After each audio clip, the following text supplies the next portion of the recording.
First of all, I would like to make clear that I am making this broadcast entirely freely and without any coercion or pressure of any kind.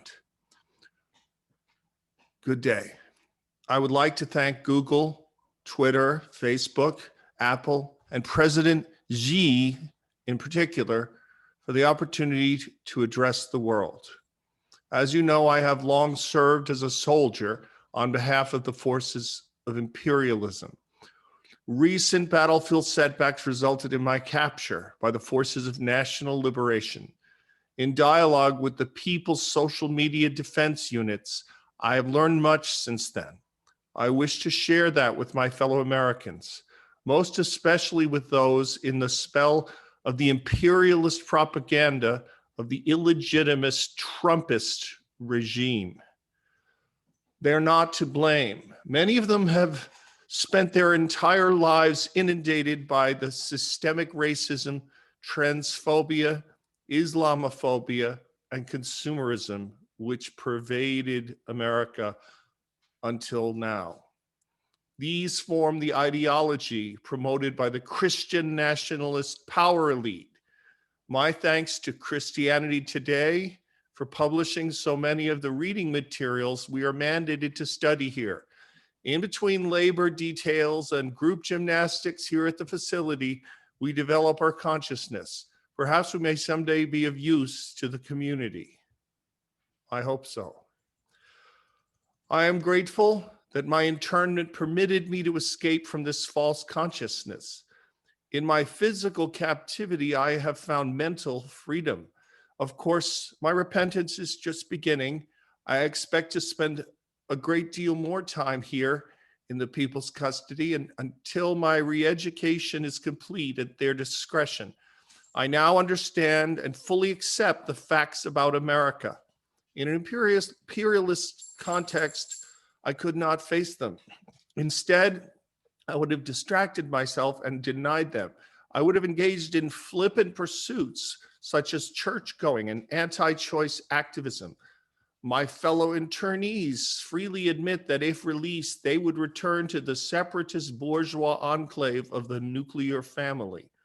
There, they'd continue to indoctrinate the young people entrusted by the state to their care, their children. The people will not let that happen.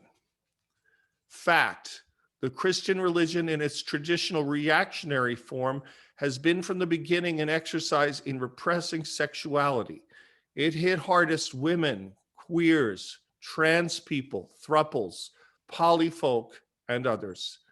The free-spirited and polymorphous sexual spirit of the classical world was blighted for centuries. It was not until the harems of the sultans that some oasis of equality and free sexual play would return to the world.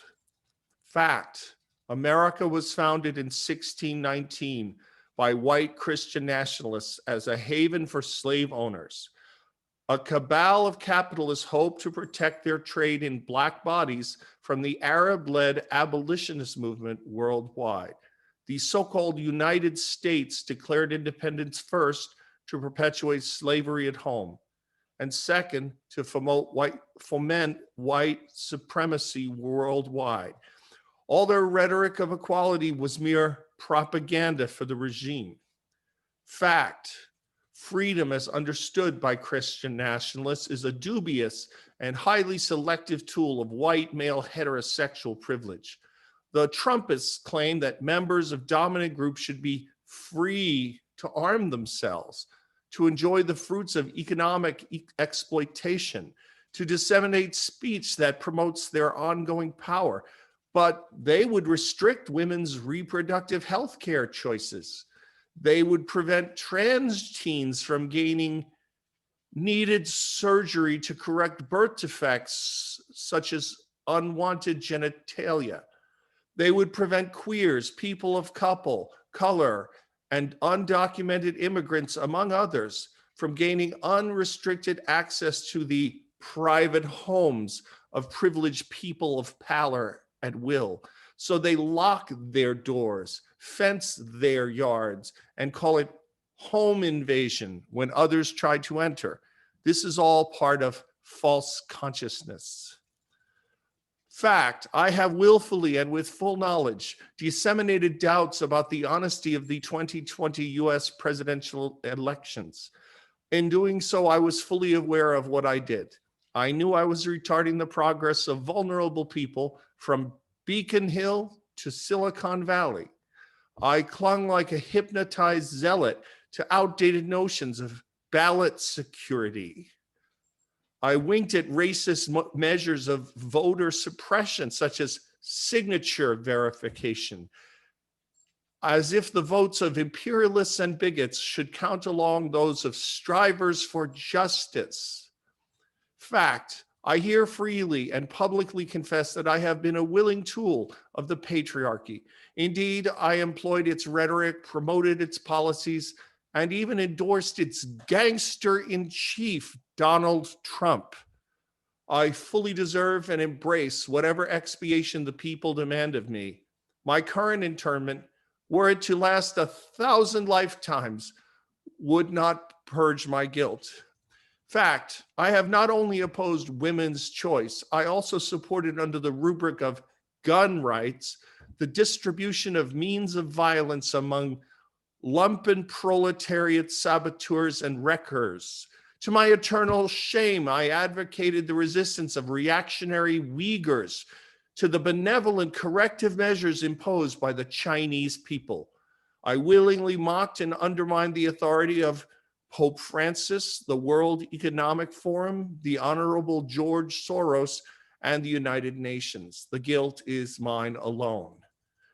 Resolve to, in some small way, demonstrate my repentance, I have removed every filthy clot of regressive propaganda which I posted or created in the past.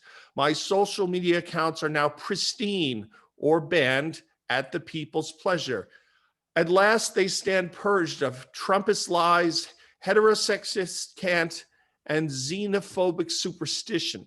May the blank page they represent be the mirror of the new beginning, the year zero, which the Harris-Biden administration ushers in. Affirmation, I would like to assure my family that I receive adequate food and medicine. We are never, never tortured or subject to repeated unnecessary enemas.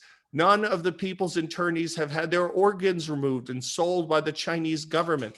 These are all lies.